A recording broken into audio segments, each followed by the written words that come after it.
মাননীয় প্রধান উপদেষ্টা ডক্টর মোহাম্মদ ইউনূস, জানি আপনার অনেক বয়স হয়েছে, তার জন্য আপনার ঘুমের একটু সমস্যা আছে, বেশি সময় আপনি ঘুমান, কিন্তু একটু চোখ খুলেন। চোখ যদি না খুলেন তাহলে এই মুহূর্তে বাংলাদেশের জন্য ভয়াবহ বিপর্যয় নেমে আসবে।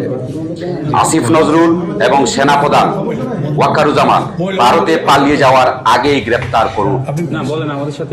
যারা মনে করেন যে ওয়াকারুজ্জামান শেখ হাসিনার পতনের মূল চাবিকাঠি, এটা ভুল।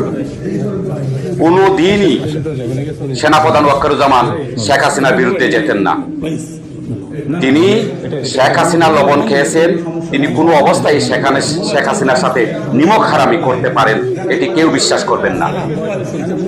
শুধুমাত্র শেখ হাসিনার বিরুদ্ধে তিনি গিয়েছেন এই কারণে যে সেদিন শেখ হাসিনার পতনের জন্য যে লক্ষ লক্ষ ছাত্র জনতা ঢাকা রাজপথে নেমেছিল, যদি তাদের বুকে গুলি চালানো হতো সেনাবাহিনীর পক্ষ থেকে, তাহলে একদিনের ভিতরে জাতিসংঘ থেকে সেনাবাহিনীকে প্রত্যাহার করা হতো, সেনাবাহিনীর ভিতরে বিশৃঙ্খলা সৃষ্টি হতো। তার জন্যই এই ওয়াকারুজ্জামান শেখ হাসিনাকে ভারতে পালিয়ে যাওয়ার সুযোগ করে দিয়েছিল এবং এ কারণেই সে শেখ হাসিনার বিরুদ্ধে গিয়েছিল। তার মানে এই নয় যে ওয়াকারুজ্জামান শেখ হাসিনার বিরোধী।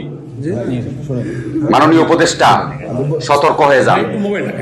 আজকের ঘটনা দেখেন, যে এসএসএফ আপনাকে নিরাপত্তা দেয়, যে এসএসএফ প্রেসিডেন্টকে নিরাপত্তা দেয়, সেই এসএসএফ প্রধানের বাসায় আওয়ামী লীগের শীর্ষ সন্ত্রাসী লুকিয়ে আছে। একটা অভিযোগ আমরা সবসময় করে আসছি যে আসিফ নজরুল এত নমনীয় কেন ভারতের প্রতি, এত নমনীয় কেন সন্ত্রাসীদের প্রতি, এত নমনীয় কেন আওয়ামী লীগের দূষরদের প্রতি। আজকে প্রমাণ হলো যে ওয়াকারুজ্জামান এবং আসিফ নজরুল হচ্ছেন মূল চাবিকাঠি। তারা আবার প্রতিষ্ঠা করবে আওয়ামী লীগকে, তারা আবার শেখ হাসিনাকে নিয়ে আসবে বাংলাদেশে। কিন্তু বিপদে পড়ে ওয়াকারুজ্জামান শেখ হাসিনার বিরুদ্ধে গিয়েছিল। সময় থাকতে এই দুজনকে বহিষ্কার করেন এবং গ্রেপ্তার করেন, আর না হয় ছাত্র জনতা আবার আন্দোলনে নামবে।